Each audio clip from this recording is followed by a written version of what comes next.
Welcome back to another episode of the House Husband Diaries. As always, I am your host, Carter C. And today we are on politics and economics. Now, I will say that I'm titling this right now, I'm titling this The Fallout. And we'll see if that makes it as I post this and what have you. But I got to be honest. So I was a little bit depressed trying to put this together, this research today, and I don't really hear the news talking about it, and some people are putting some comments on some of these videos, and that's fine, but I don't think people are really thinking deeply enough about this, and the comments show. And a lot of people are just saying, whatever comes to their mind, and they're regurgitating whatever the news is saying, and that's totally fine. I put myself out there knowing that I'm going to get negative comments, and I'm okay with that. But it saddens me that this kind of common sense isn't pervasive. Like, these are things that that for whatever reason, we as Americans can't. I don't know why we can't come to agreement on these. And so my hope is that by putting it out there, that more people will come across this information and go, hey, this is actually interesting and something we should talk about. So I'm just going to put it out there, and we'll just see where it goes. So we'll try to find the positive in everything is one of the things that we do at the House Husband Diaries. So this is the numbers, the fallout of the coronavirus economically, the fallout is leaves a lot to be desired. And I think what it also is going to produce is hardship in the coming weeks and months. So let me just get started in the numbers. And I know somebody had said a long time ago it'd be great if I had like a whiteboard or some animation or something for numbers. And I totally agree, but I'm not there at this point. So one of these days, we'll get there. But the news came out today that in 1 week, the U.S. jobless claims was 3.3 million. 3.3 million people filed for unemployment in the last week. Now, to put that into perspective, that is 5 times the previous record of weekly jobless claims. 5 times. 5 for those of you watching. Those of you listening, driving, whatever, 5 times. So I know most of the people that watch my videos are Forrest Fenn folks in the community, the Fenn community, and I appreciate you watching, sticking with me through videos you may or may not agree with. And I don't know how many of you are sports fans, because I put out some sports videos earlier, but I'm a big sports fan. I grew up playing sports. And so I was texting with a buddy of mine earlier today, and I said, 5 times, like the news is not talking about this at all. The world is not talking about this, and it's crazy. So the NBA record for points in a game is held by Wilt Chamberlain. He scored 100 points in a game. That would be like somebody scoring 500 points in an NBA game. 500 points in an NBA game. I don't think an NBA game, a team has ever scored 200 points. I didn't look that one up, but I knew the other fact. So somebody scoring 500 points in an NBA game. I looked up the record for home runs in a Major League Baseball game. I mean, you get way back to the 1800s and stuff. They had different leagues, and some guy hit 8 home runs, but that was like an aberration, just a complete total one-off. But there's been like 15 or 17 people that have hit 4 home runs in a major league game or a professional game. So I'm going to go with 4 home runs, okay? 5 times that would be like someone today hitting 20 home runs in a game. 20 home runs in a game, in a Major League Baseball game. I mean, I don't know. I looked up NFL passing touchdowns, right? For anybody that watches football. 7 passing touchdowns is the record in one game. That would be like a quarterback throwing 35 touchdowns in one game. That's a season's worth of touchdowns for a decent quarterback in the NFL, or a pretty good quarterback in the NFL. In one game, 1 week. We bested the record of jobless claims by a multiple of 5. It cannot be stressed enough. And this is just the tip of the iceberg, right? I was just hanging out with a friend who works in the restaurant industry within the past week or so, and he didn't think that it was worth his while to file for unemployment, because people that work in the restaurant industry, they don't make their hourly wage is very low, and then they really work off or live off of the tips. And so whatever they're going to apply for unemployment is based off their wage, not, tips. And let's be honest, not everybody claims all of their tips. So this 3.3 million jobless claims doesn't even take into account all of the people who didn't find the incentive because they weren't going to make enough money. Maybe they were too lazy, or maybe they were just so depressed at the future economic outlook for themselves and the uncertainty that they didn't get up and get out of bed and go file for unemployment this week. So who knows what next week's unemployment numbers are going to look like if it continues to crash, continues to go down. So then, to put these numbers into another perspective, 3.3 million jobs. I looked up, and Pew Research said that there were 157 million Americans working. And I don't know if that's full-time, part-time.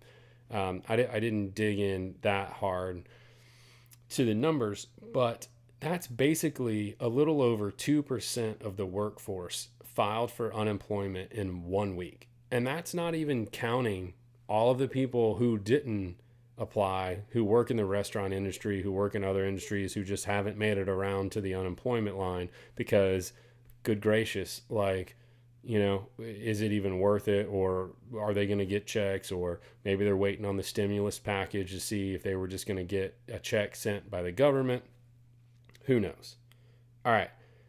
So I can't stress enough how crazy the number of 3.3 million jobless claims in 1 week is, and the fact that this is probably not going to, I will be shocked if the number next week isn't also a previous record. So like over the 600,000 or what have you from like 1980 something, I think was when they said that the record was. So I don't think it'll be 3.3 million again, but I do think it'll be higher than the previous record. So you start talking about a large percentage or a growing percentage of people filing for unemployment, and then add on a certain percentage of people that just aren't even filing for unemployment. And you're talking a massive hit in the workforce. So then we get to the stimulus package, and Congress passes a $2 trillion stimulus package, which is insane. It's insane.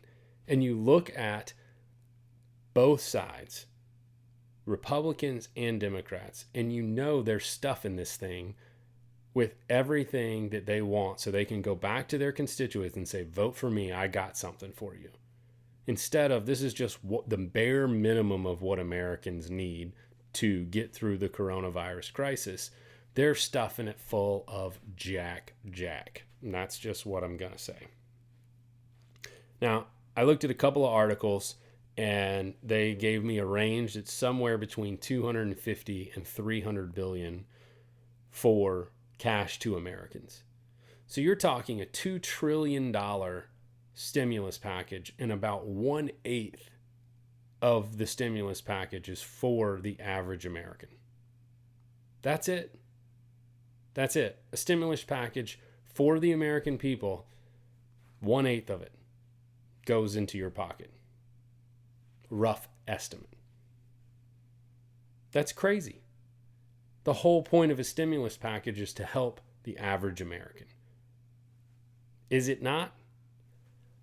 Don't comment and say, you're so ignorant or you're so naive. Trust me, I get what the government's doing and what politicians are doing. That's why I'm putting these videos out here. I'm putting them out to say, hey, here are numbers. Let's talk about it. Average American, like me, let's have this conversation. Because I know exactly what's going on. Politicians aren't in it for Americans. It's fascinating to watch the government put a $2 trillion and let me put this into a different context before we go into that point. The 2020 US budget, the government budget, is running at a $1.1 trillion deficit this year.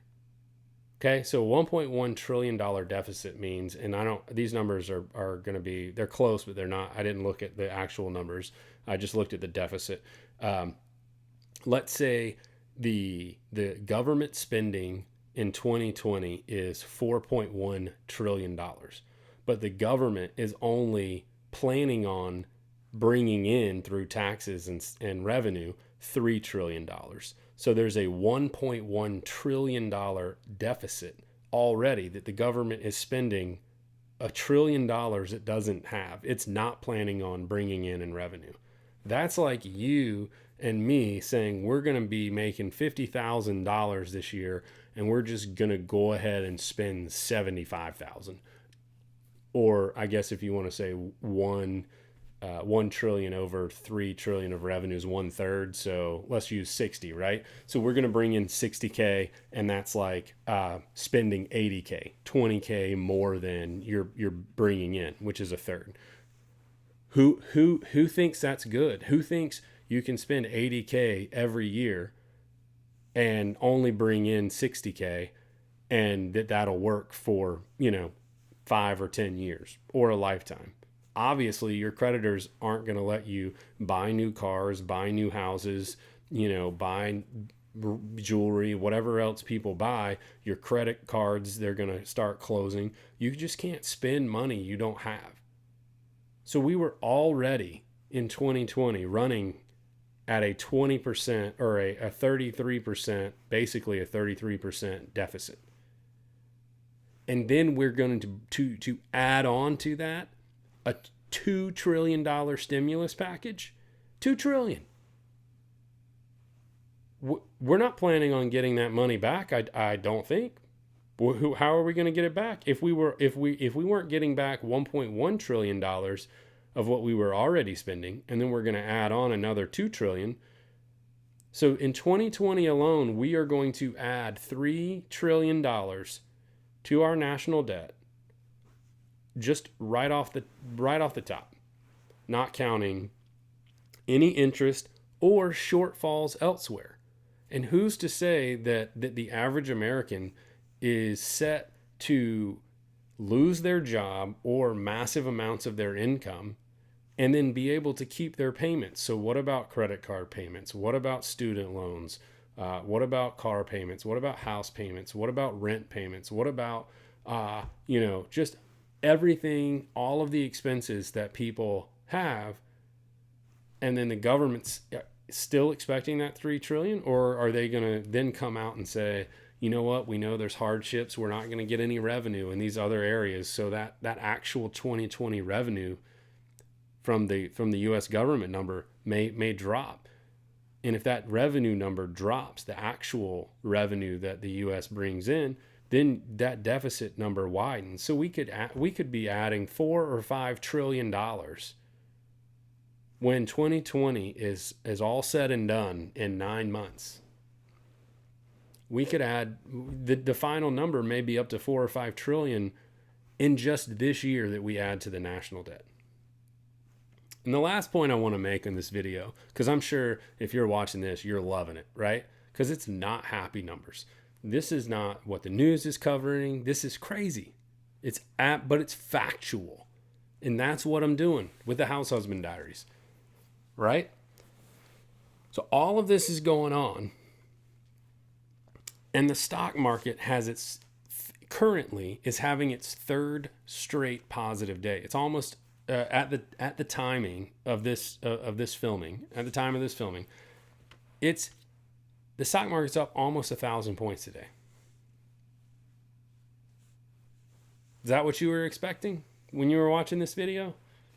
Yeah, 3 straight days of positive gains, which is from the low 4 days ago. The stock market is up 4,000 points, or 22% from the all-time low of the last, 3 years. 22%, the rebound. I'm telling you, we're setting ourselves up for just a massive, massive rude awakening, economically speaking. There's no way, whenever it happens, it is going to be so uncomfortable.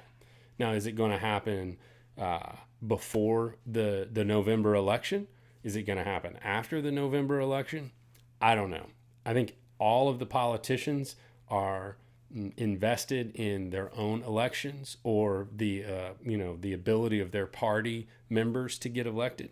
So I think they're all in it at this point to try to keep everything together until after the election. Now, where we go from there, what actual numbers come out, but who's to say? But at this point, all of the emails, all of the text messages that I have with friends in private, people that are really intelligent, really smart, that I respect a lot, I'm getting a lot of nobody knows at this point. And to me, like I said, it wasn't fun. I was trying to get up the gumption to go and record this video because it's not fun. It's not exciting to talk about. I don't know that this video is going to get any views. People are going to say, you know what, you're a jerk, and you're just pessimistic and whatever. And it's not going to be fun hearing the comments on this video or seeing the comments, but it's also it's not going to be fun, riding this downward spiral over the next 6 months to 12 months to who knows. I don't know how long it'll last. So anyway, this is just stuff that's been weighing on me when I watch the news, when I read the news. So I thought I would share it and just put it out in the ethos, in the world, and see what the feedback is. So I really appreciate it if you stuck with me through all of this for almost 18 minutes and stuff, just give me a little, hey man, thanks for putting the video, or a little comment of support or something, or you agree, or whatever it is. But I just really appreciate you watching the House Husband Diaries, for interacting and commenting. And as always, I hope you're having a great day. I know this video really, gave you the uplift and the smile and everything you wanted, but I do think it's worth talking about and worth thinking about of the decisions that are being made and how they're going to affect us economically speaking, in the coming months and years. So have a great day until tomorrow when we talk about Finn. Really excited about the K-Pro Cow Marathon, which will be tomorrow, Saturday the 28th. So we'll all bring our fantastic fun games, your thoughts and ideas, and we'll have a great day. But anyway, have a great Friday. I'll talk to you tomorrow.